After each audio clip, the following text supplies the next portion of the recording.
हम in detail discuss करेंगे। आज के लेक्चर में ये थोड़ा सा प्रॉब्लम कर रहा है ये। आज के लेक्चर में हम एक रूटीन चीज़ों से हट जाएंगे।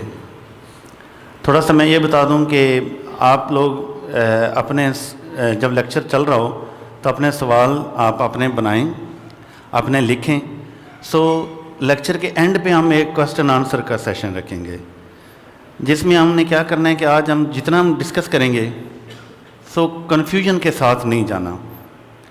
इसी तरह जो दूसरा बिग इशू है हमारे पाकिस्तान में स्पेशली, कि जो मेडिसिन को सिलेक्ट करना प्लस उसकी पोटेंसीज़ को देखना प्लस उसकी कौन सी पावर हम किस वक्त यूज़ करें जिससे जो है वो हम अपने पेशेंट की रेलेवेंट डिजीज़ को ठीक कर सकें। और इसी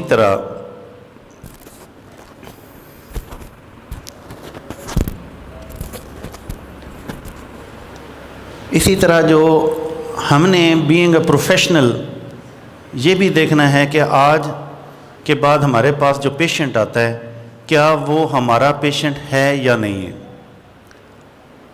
अभी इस वक्त जो करंट पोजीशन ये चल रही है, जैसे अब कोई भी पेशेंट आता है तो हम उसे फ़ौरन मेडिसिन दे देते हैं। एक डॉक्टर चाहे एलोपैथी का हो, होम्योपैथी का हो, हकीम हो या किसी भी सिस्टम से रिलेटेड हो, अगर वो एक हेल्थ प्रोफेशनल है तो उसका जो हाईएस्ट मिशन होता है वो होता है for the restoration of health. मरीज़ की जो हेल्थ है वो रेस्टोर हो। ये बेसिक हाईएस्ट मिशन होता है एक फिजिशियन का, चाहे वो किसी भी सिस्टम से ताल्लुक़ रखता हो। जैसा किडनी स्टोन के अंदर सिर्फ होम्योपैथिक डॉक्टर कॉन्फिडेंट नहीं है, बल्कि जो आपकी काउंटर सेल मेडिसिन के अंदर भी आपकी मेडिसिन ज़्यादा वैल्यूएबल है। दूसरे सिस्टम के लोग भी इसको प्रेफर करते हैं कि किडनी स्टोन को निकालने के लिए होम्योपैथिक अद्वियात बहुत अच्छी अद्वियात हैं।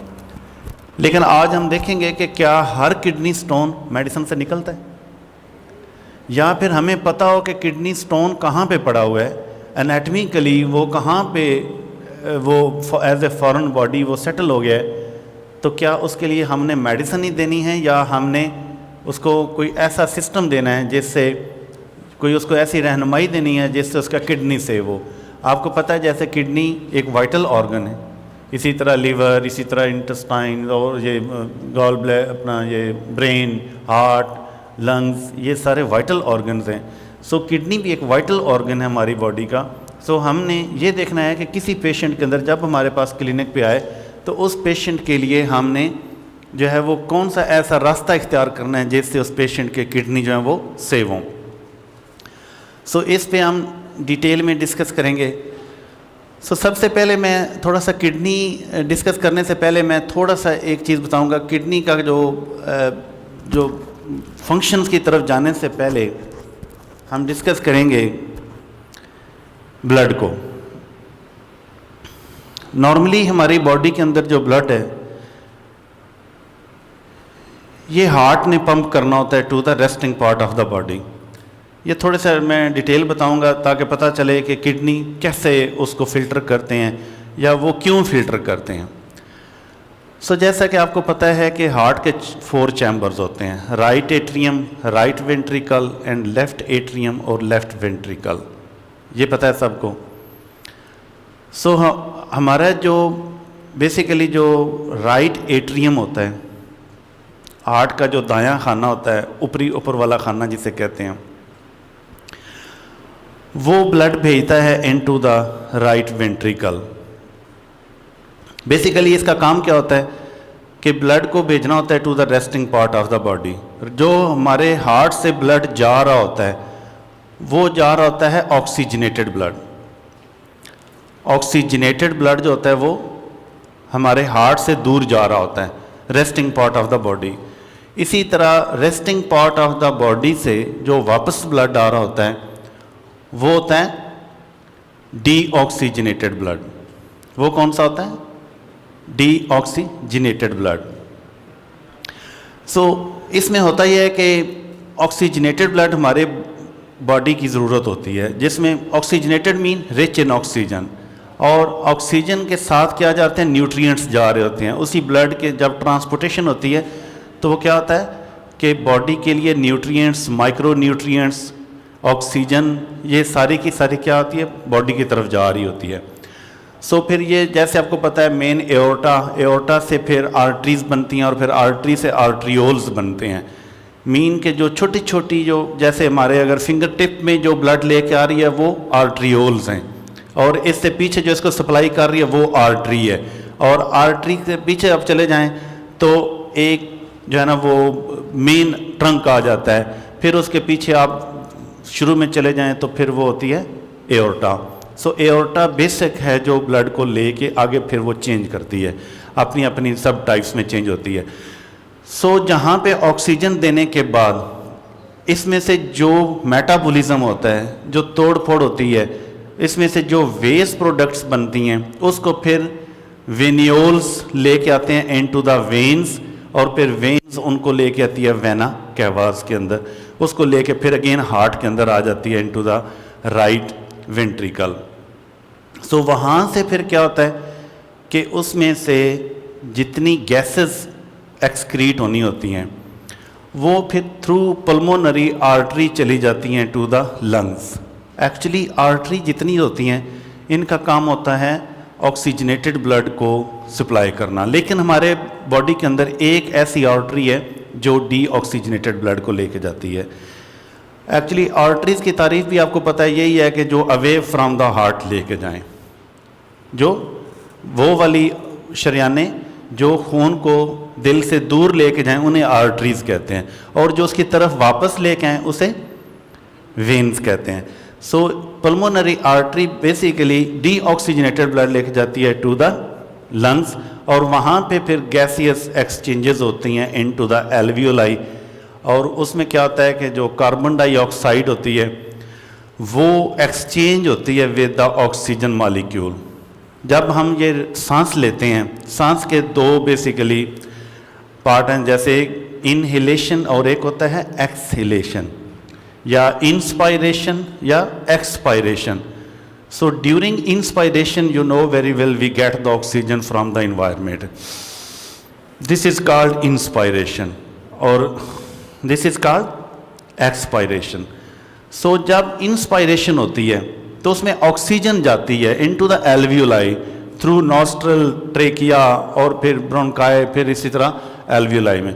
सब एक्सलेशन के में क्या होता है कि वो जो कार्बन डाइऑक्साइड वाला ब्लड आया होता है वो फिर क्या करता है कि वो आ जाता है अपना एल्वियोलाई में, और यहाँ से ऑक्सीजन अगेन डिफ्यूज़ करती है इसमें पल्मोनरी वेन्स के थ्रू, वो फिर चली जाती है लेफ्ट एट्रियम में, और वहाँ से फिर लेफ्ट वेंट्रिकल में, और फिर वहाँ से ऑक्सीजनेटेड ब्लड लेफ्ट वेंट्रिकल से निकलती है एओर्टा और फिर बॉडी में चली जाती है। सो ये जितने गैसियस एक्सचेंजेस होती हैं ये कहाँ पे होती हैं, फेफड़ों के अंदर। अब आ जाते हैं कुछ ऐसे केमिकल्स भी होते हैं, कुछ ऐसी वेस्ट प्रोडक्ट्स होती हैं, कुछ ऐसे टॉक्सिन्स होते हैं, कुछ ऐसे केमिकल्स होते हैं चाहे वो किसी भी टाइप्स के हों, उन्होंने भी बॉडी से खारिज होना होता है। वो फिर ब्लड जाता है इनटू द किडनीज, ठीक है ना। सो किडनीज फिर उन्हें क्या करता है, फिल्टर करता है, उसमें से जितनी वेस्ट प्रोडक्ट्स होती हैं उसको वो in the form of urine बना के किधर भेज देता है, into the bladder, through ureter into the bladder. So ये बताने का पहले ब्लड का थोड़ा सा सर्कुलेशन बताने का मतलब ये था कि ये ऐसा क्यों होता है, मतलब जो गैसेस बनती हैं वेस्ट वो थ्रू रेस्पिरेटरी सिस्टम खारिज हो जाती हैं, और जो केमिकल्स जो वेस्ट प्रोडक्ट्स जितनी तरह की बनती हैं वो थ्रू फिल्टर होती है इनटू द किडनी। इसी तरह और भी डाइजेस्टिव सिस्टम के जितनी वेस्ट प्रोडक्ट्स होती हैं वो यू नो वेरी वेल वो एक्सक्रीट होती हैं थ्रू स्टूल, थ्रू डेफिकेशन, जो स्टूल फॉर्मेशन में वो हो जाती हैं।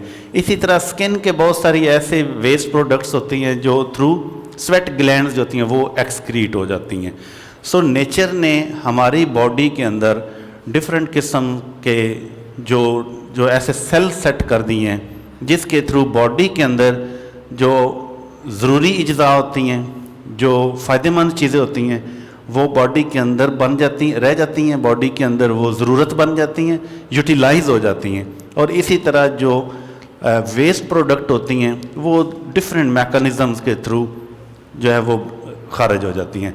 सो ब्लड के अंदर जितनी कंटामिनेशन होती है वो जो गैसेस की कंटामिनेशन होगी वो खारिज हो जाती है थ्रू रेस्पिरेटरी सिस्टम, और जो केमिकल्स या वेस्ट प्रोडक्ट्स जिस तरह की भी बन रही हूँ वो खारिज हो जाती हैं थ्रू फिल्ट्रेशन।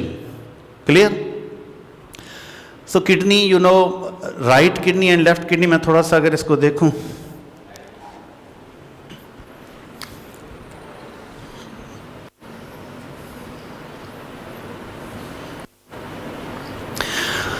किडनी बेसिकली हमारे बॉडी के अंदर दो होते हैं, एक राइट किडनी और एक लेफ्ट किडनी। और दूसरा यह है कि अगर इसको एनाटॉमिकली देखें, जो राइट किडनी होता है वो अंडर द लीवर, और जो लेफ्ट किडनी होता है वो अंडर द स्प्लीन। जो राइट किडनी होता है वो अंडर द लीवर होता है, और लेफ्ट जो होता है वो अंडर द स्प्लीन होता है। सो जो राइट किडनी होता है वो कंपैरेटिवली देखा जाए तो उसके थोड़ा सा लेफ्ट से थोड़ा सा स्लाइटली नीचे होता है।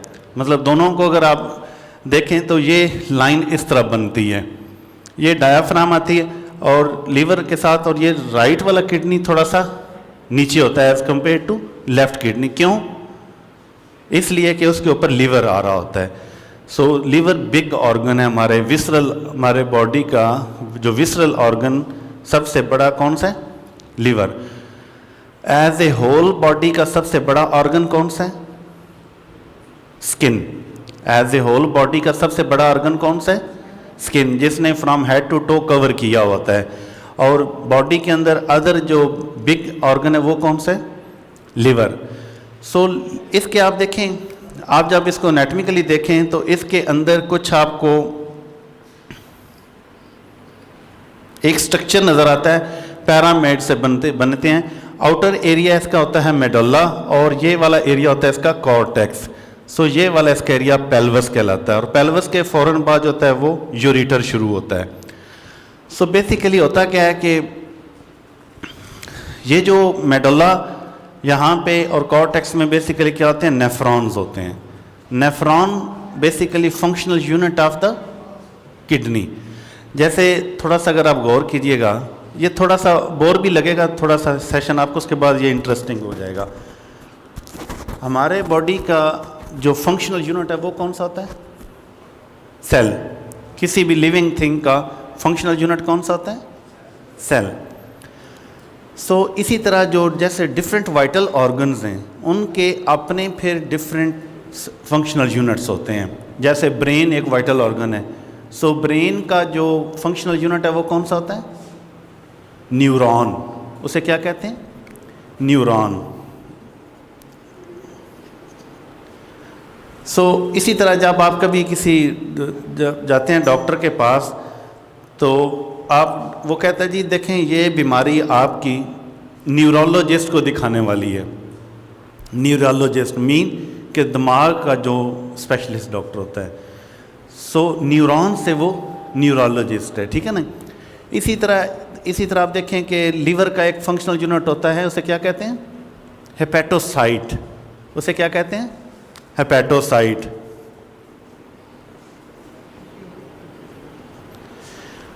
इसी तरह वो अगर आपको कोई जिगर की तकलीफ हो तो मैदे की, तो वो डॉक्टर आपको कहते हैं जी आप किसी हेपाटोलॉजिस्ट को दिखाएं। क्लियर? सो इसी तरह किडनी का जो फंक्शनल यूनिट आता है उसे क्या कहते हैं? नेफ्रॉन। सो आपको कई मतलब किडनी का किसी को इशू हो तो आप कहते हैं आप किसी नेफ्रोलॉजिस्ट को दिखाएं, ठीक है ना। So nephron is the basic functional unit of the kidney, और neuron is the basic functional unit of the nervous system. और इसी तरह आपको पता है कि hepatocyte is the functional unit of the liver, and you know very well alveoli is the functional unit of the lungs. So अब nephron का क्या काम होता है? ये फंक्शनल यूनिट जो होते हैं, जो फंक्शनल यूनिट होते हैं, फंक्शनल यूनिट का काम होता है उस ऑर्गन को चलाना। उसके अंदर बेसिक वर्क जो होता है वो किसका होता है? किसी भी ऑर्गन के अंदर फंक्शनल यूनिट का क्या काम होता है कि उस ऑर्गन के काम को तसल्ली से चलाना, नॉर्मल फिजियोलॉजी में चलाना। ठीक है ना। सो यहाँ पे किडनी के अंदर जो बेसिक फंक्शनल यूनिट कौन सा है? नेफ्रॉन। सो नेफ्रॉन बेसिकली करता क्या है? इस यहाँ पे फिल्ट्रेशन होती है, यहाँ पे फिल्ट्रेशन होती है, किसकी होती है? ब्लड की होती है। अब आप देखें कि हमारे ब्लड के अंदर वाटर कितने % होता है? 92% पार्ट जो होता है वो कौन सा होता है? वाटर होता है। सो वाटर जो होता है और उस ब्लड को क्या करता है? फिल्टर करता है। कौन करता है? किडनी करता है। सब होता क्या है कि जो रीनल आर्टरी होती है उसके थ्रू ब्लड आता है इनटू द, उसकी सप्लाई होती है अपनी, और फिर इसी तरह रीनल वेन्स होती है जो उसमें से वेस्ट प्रोडक्ट को लेके अगेन वापस चली जाती है। उसमें से जो केमिकल्स, जो टॉक्सिन, जैसे फ़र्ज़ करें ब्लड आया और उसमें इसने क्या किया कि उसने किडनी नेफ्रॉन ने उसको फ़िल्टर किया। नेफ्रॉन ने क्या किया? उसे फ़िल्टर किया। फिल्ट्रेशन के दौरान होता क्या है कि उसमें से जितनी वेस्ट प्रोडक्ट होती हैं, जैसे आप कभी कोई घर में कोई चीज़ फ़िल्टर करनी हो तो आप क्या करते हैं कि फ़िल्टर पेपर रखते हैं और उसमें से जो गैर ज़रूरी चीज़ें होती हैं वो आप ऊपर रह जाती हैं और उसमें से जो पास होने वाली चीज़ें होती हैं वो नीचे चली जाती हैं। सो ड्यूरिंग फिल्ट्रेशन बेसिकली होता क्या है कि नेफ्रॉन उसमें से वेस्ट प्रोडक्ट को अलग कर लेता है और उसमें से ज़रूरी जो ब्लड होता है उसको अगेन थ्रू जो है ना वो वापस भेज देता है। और इस तरह फिर क्या होता है कि एक फ़िल्ट्रेशन का सर्कल चलता है और उसमें फ़िल्ट्रेशन दो चीज़ें हो रही हैं mostly, chemicals, waste products, toxins, और इसी तरह कोई ऐसे जहरीले अज्जा जो हमारी बॉडी के लिए बेनिफिशियल नहीं है। इसी तरह हमारे बॉडी के लिए जो नुकसानदेह अज्जा होते हैं, कोई केमिकल्स होते हैं, कोई मेडिसिन ऐसी ले सके होते हैं जो हमारे बॉडी के लिए नुकसानदेह होती हैं, उन सब को वो फिल्टर करता है थ्रू।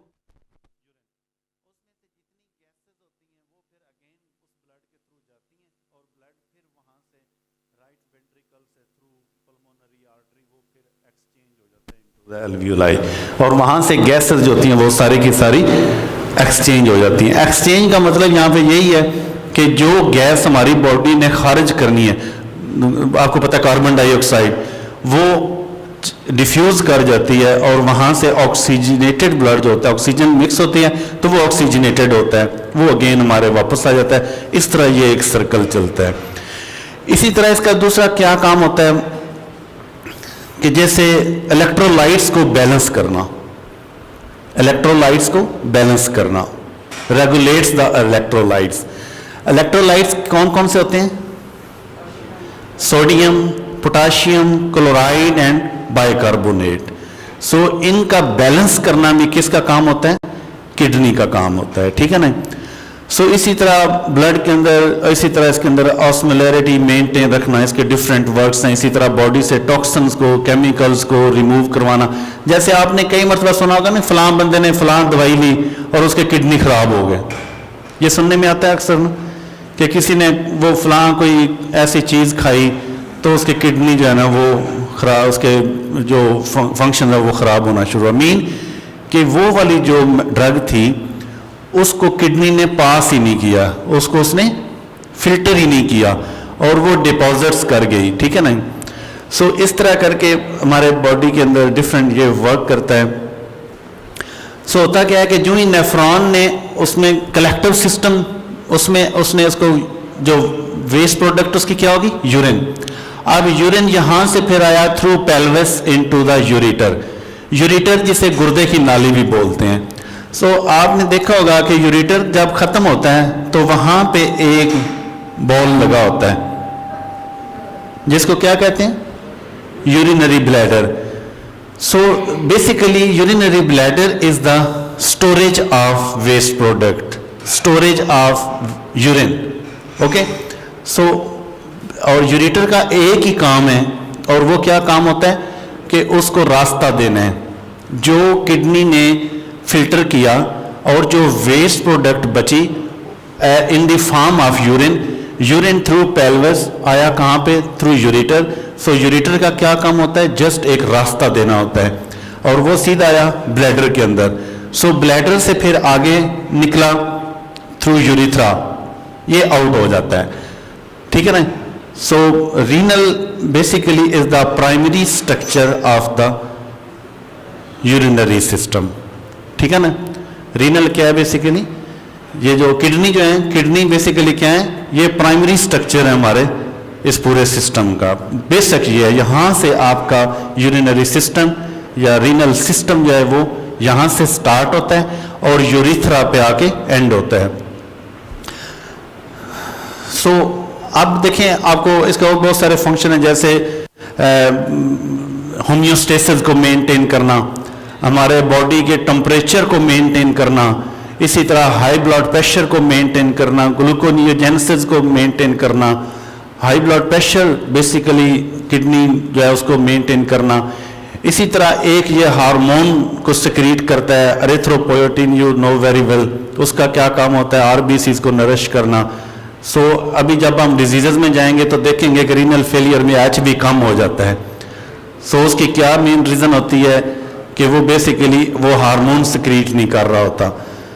सो उसके नतीजे में फिर क्या होता है कि आरबीसीज नरिश नहीं हो रहे और नतीजतन एचबी जो होता है वो लो कर रहा होता है। सो वो फिर मेडिसिन देखेंगे कि कौन सी हमारी पेट मेडिसिन है जो उसको ठीक करती हैं, उस हार्मोन को ठीक करती हैं। सो इसी तरह अब आप देखेंगे कि इसके कौन कौन सी ऐसी डिजीजेज हैं जो हो सकती हैं रीनल के अंदर, कौन कौन सी डिजीजेज हो सकती हैं। नंबर 1 जो कॉमनली आपको पता है, बड़ी कॉमन कैल्कुलाइज ग्रेवल स्टोन्स, और ये आम सी एक डिजीज है और पूरी दुनिया में ये एग्जिस्ट करती है, रीनल स्टोन्स का बनना, ठीक है ना। और इसी तरह आप देखेंगे कि नेक्स्ट वन बड़ी कॉमन सी डिजीज एक चलती है, जैसे गुर्दे का दर्द, आमतौर पर इन्फ्लेमेशन इन द किडनी, वो हो जाती हैं। इसी तरह इसके कैल्कुलाइज बनते हैं। फिर इसी तरह इसके पैरेन्काइमल चेंजेस आती हैं, इसके अंदर डिफरेंट स्टेजेस होती हैं। स्टेज 1 में क्या होता है, स्टेज 2 में क्या होता है, 3, 4, 5 में क्या होता है, एंड स्टेज रीनल डिजीज क्या होती हैं। सो इसके डिफरेंट स्टेजेस को ये कंप्लीट करते हुए उसमें चली जाती है। सो इसी तरह किडनी के अंदर किडनी का एट्रोफिक होना, एट्रोफिक किडनी, डायबिटिक नेफ्रोपैथी, ठीक है ना, ये डिजीजेज हैं जो इस वक्त ऑलमोस्ट एग्जिस्ट करती हैं। इसी तरह एब्सेंट किडनी एक डिजीज होती है, एक डिजीज नहीं होती है, आमतौर पे जब आप अल्ट्रासाउंड करते हैं तो एब्सेंट किडनी आता है, और वो क्या होता है कि बाय नेचर ही जब कई मतलब बंदा अल्ट्रासाउंड करवाता है तो पता चलता है, डॉक्टर आपको कहता है कि आपने किडनी निकलवाया हुआ है, तो वो तो कहता नहीं है, तो वो बाय नेचर ही एक किडनी होता है। So this is not a disease, ये बाय बर्थ होता है और एक किडनी के ऊपर भी लोग चलते हैं। सो इसी तरह जो किडनी के अंदर जो मेन जो इश्यूज इस वक्त चल रहे हैं उसमें क्या होता है, डायबिटिक नेफ्रोपैथी, इस वक्त रीनल फेलियर काफ़ी ज़्यादा इस वक्त ग्रूम कर रहा है। सो सबसे पहले हम किडनी स्टोन को देख लेते हैं कि किडनी स्टोन जो है वो कब बनते हैं। किडनी स्टोन के लिए देखें, सबसे पहली बात यह है कि मैंने पहले बात की कि वाटर जो होता है वो कितने % पार्ट होता है हमारे ब्लड का, 92%। सो अब आप देखें कि अगर आप अपने बॉडी और हाइट के मुताबिक, वेट के मुताबिक आप अगर रिक्वायर्ड क्वांटिटी ऑफ वाटर नहीं ले रहे तो इससे क्या होता है, डिहाइड्रेशन होती है। सो जो ही डिहाइड्रेशन होगी तो डिपॉजिट्स बढ़ेंगे। सो इसके साथ साथ मैं बताता जाऊंगा कि इसको कैसे ठीक करना है। डिहाइड्रेशन का एक ही ट्रीटमेंट है और वो है रीहाइड्रेट होना। डिहाइड्रेशन का एक ही ट्रीटमेंट और क्या, रीहाइड्रेट होना। अपने आप को रीहाइड्रेट करें, सफिशिएंट क्वांटिटी ऑफ वाटर जो है ना वो इनटेक अपनी ठीक करें। उसके बाद फिर ये देखना होता है कि अगर हम सफिशिएंट वाटर इनटेक कर रहे हैं फिर भी अगर ग्रेवल्स बन रहे हैं, फिर भी कैल्कुलाइज बन रही है, तो वो क्यों बन रही हैं। फिर आपने देखना है कि आप सफिशिएंट क्या चीज ले रहे हैं। जैसे किडनी ने फिल्टर करना है ब्लड को, अब ब्लड के अंदर जितनी आप उसकी जो कसाफतें, उसके जो इम्प्योरिटीज आप कम रखेंगे उतना ब्लड अच्छे तरीके से जो है ना वो फिल्टर होगा। जैसे मैं मिसाल देता हूँ, इस हॉल में हम आए हैं, आप रूम से निकले हैं, सीधे अंदर आ गए। अब अगर वहाँ से आपको बैरियर्स बने हों, यहाँ से राइट हों, यहाँ से लेफ्ट हों, वहाँ से राइट हों, वहाँ पे आप रुकें और करते कराते आप आएंगे तो आपको मुश्किल होगी। सो इसी तरह हमारी डाइट के अंदर हमने देखना है कि ऐसी कौन सी चीज़ें हैं जो हम ले रहे हैं जिससे किडनी के अंदर इम्प्योरिटीज़ ज़्यादा हो रही हैं, ब्लड के अंदर इम्प्योरिटीज़ ज़्यादा हो रही हैं। अब आप देखें, नंबर 1, ये सॉफ्ट ड्रिंक्स जितने हैं ये कार्बोनेटेड वाटर होते हैं। जितने सॉफ्ट ड्रिंक्स होते हैं कौन से होते हैं? कार्बोनेटेड वाटर होते हैं। और जितने कार्बोनेटेड वाटर होते हैं ये सारे के सारे क्रिस्टलाइजेशन करते हैं। इनको जब नेफ्रॉन प्रोसेस कर रहा होता है उसको मुश्किलात होती हैं। उसको क्या होती? मुश्किलात होती हैं। अच्छा, मैं एक और बताता हूँ।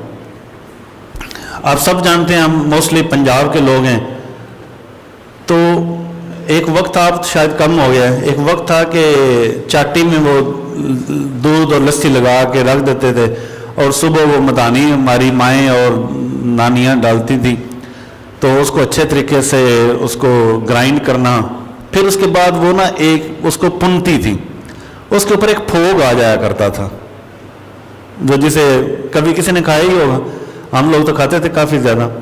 बैठ जाना, वो जब दूध वगैरह जब वो छान रहे होते थे तो एक ना वाइट कलर का जाग सी इकट्ठी सी आती, वो हम बड़े शौक से खाते थे। अब देखें वो फिल्टर हो रहा है, फोग के भी कुछ पार्टिकल्स उसमें फिल्टर हो रहे हैं। अब उसमें से निकलता क्या था? फिर एंड पे मक्खन निकलता था। अब आप मक्खन को फिल्टर नहीं कर सकते, हालांकि निकला उसी से है। अब आप उसको चाहें कि हम फिल्टर करें, वो नहीं हो सकता। सो होता क्या है कि ब्लड के अंदर जब तो वाटर कंटेंट्स हों तो ब्लड फिल्टर होता है। जब उसमें इम्प्योरिटीज आ जाएं या उसके जो मॉलिक्यूल्स हैं वो मैक्रो मॉलिक्यूल्स हों जो नेफ्रॉन से पास ना हो तो वो फिल्टर नहीं होते।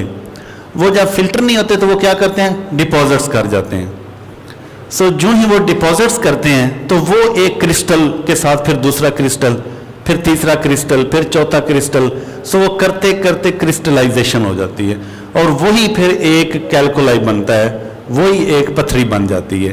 क्लियर?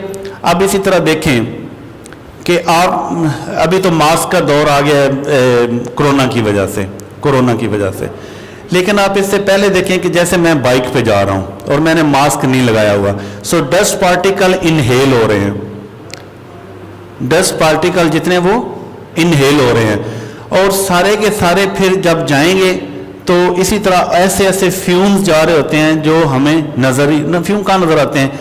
हमारे इनहेलेशन हो रही होती है, हम खा पी रहे होते हैं, सो वो सारे के सारे अल्टीमेटली फिल्टर नहीं होते।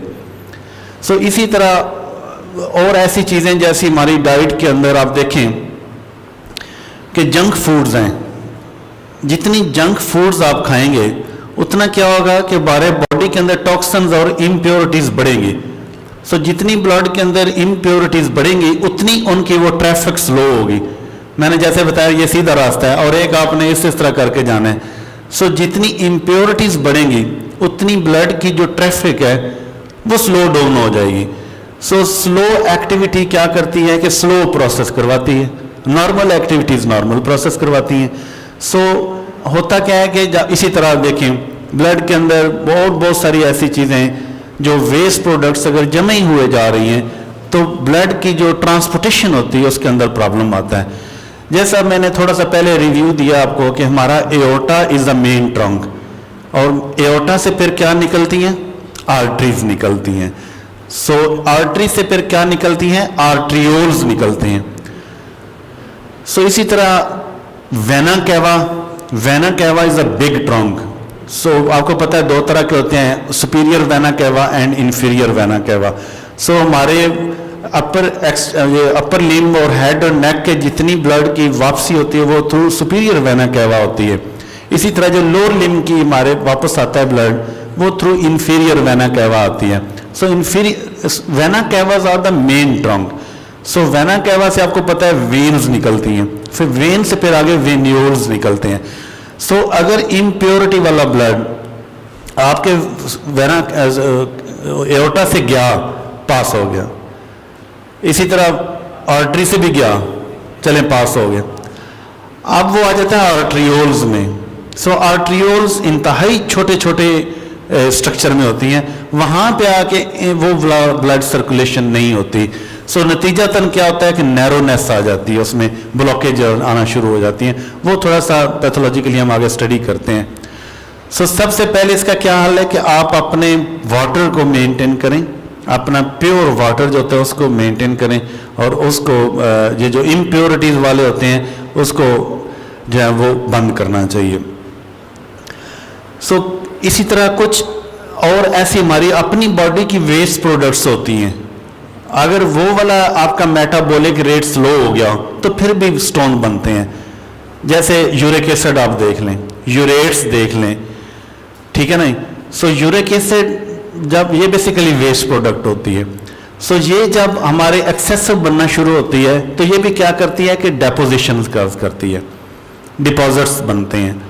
सो डिपॉजिट्स क्या कहाँ पे बनते हैं? बिग जॉइंट्स में बनते हैं। फिर इसी तरह बिग जॉइंट से निकलते निकलते फिर ये चूंकि किडनी इसको पास नहीं कर रहा होता तो वहाँ पे भी ये पथरियाँ बनाना शुरू कर देते हैं।